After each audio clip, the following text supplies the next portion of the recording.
মালদার হবিবপুরে নাবালিকা ধর্ষণের ঘটনায় অভিযুক্তদের ফাঁসির দাবিতে লালগোলা রাজ্য সড়ক অবরোধ করে বিক্ষোভ দেখালেন বিজেপি বিধায়ক জুয়েল মুর্মু।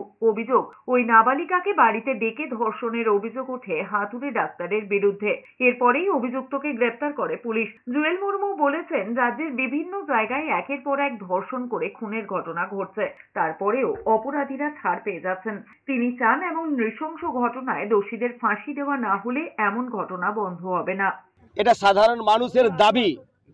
যেভাবে দিকে দিকে রেপ এবং ধর্ষণ চলছে, তার মধ্যে দিয়ে আমাদের যে আজকে পথ অবরোধ, আমাদের 28 তারিখে যেভাবে নাবালিকা মেয়েকে ধর্ষণ করা হয়েছে, তার প্রতিবাদে আমরা ন্যায় বিচার পাওয়ার জন্যে আমরা আজকে ধর্নাতে এইখানে আমরা বসেছি, রোড ব্লক করেছি আজকে।